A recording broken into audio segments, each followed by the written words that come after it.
those names, of course, as we just talked about, after the companies announced their chatbot plans. Let's bring in Gabrielle Chou, a serial entrepreneur turned associate professor at NYU Shanghai. Gabrielle, thanks so much for joining us. Okay, what do you make of all these tech companies kind of joining in and jumping in on this whole AI craze here? Net, do you think it's good or bad for the industry? Well, it's super good because it's going to be a very disruptive model to see those chat bot coming into their apps. It's going to be a massive change to their products. So, of course, it's extremely good for them. They cannot ignore it. They've been working on it since 2017. Let's not forget that they are the main publisher of this research worldwide on generative AI. So they were coming.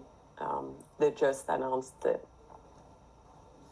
Gabrielle, David here, and I'm wondering, well, we're hearing news of this in China, obviously with ChatGPT and others elsewhere, say in the US. I was wondering if you had a look at the technology and just give us a comparison, really. Is China more advanced? Is it the American firms? Just give us a sense of the landscape right now as far as the AI chatbots are concerned. So Baidu published in 2021 some research with 260 billion parameters. That's way higher than GPT-3, and it claimed to be vastly superior to its rival, but no one has tried them. And for example, Google, that has been equally working on it for many years, released yesterday Bart, and you could see some challenges on its technology to bring it to its advertising model as well. So what we see with OpenAI and ChatGPT is totally new. They are not disturbing their own business model. It's new. Whereas all those players like Google, Baidu, and the rest, they have to integrate it with their existing business model. And that's the challenge for them.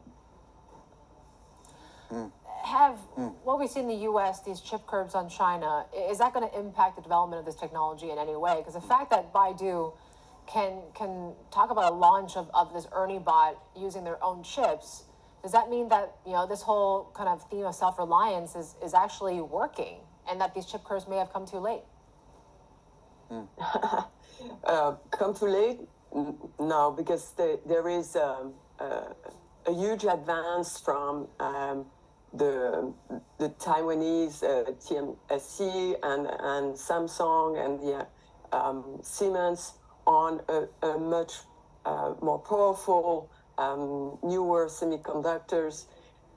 They have roughly 5 years advance to the Chinese rivals. So the Chinese are capable of tweaking their current producing environment, and that brings some result with 7 nanometers chips that are produced. But do they have the scale to produce it for the market? We don't know yet. We can doubt this. Hey, Gabrielle, and I guess firms that are key, if they are able to bridge this seeming gap at this point, are companies like SMIC, which is coming out with earnings today. What are you expecting as far as the company's capabilities are concerned, and just extrapolate that for us over the next 3 years, so given the chip curbs in place right now? Well, the challenge with the SMIC is right now it's benefiting from a very strong demand of the market for lower end chips. They haven't proven that they are capable of producing the newer chips. The experiment that they have done on the newest chemical that would allow to produce very fast chips hasn't proven yet. So we can question mark this on the semiconductor, such as SMIC foundries. Are there any Chinese companies then that you think are capable of producing such chips? I have a strong doubt. Maybe talk us through why is it so difficult to catch up? You said the gap's about 5 years. What are still the key hurdles? Because, well, the key hurdle is that they need to bring in some material that is now restricted. If they don't have this material to produce, they have to create a new one. At the same time, all the leaders of the industry, they continue to progress. So it's a race where the leaders are progressing very fast because they don't have those restrictions, whereas the Chinese, they have a double layer of pain to go through. They have to bring a new technology in.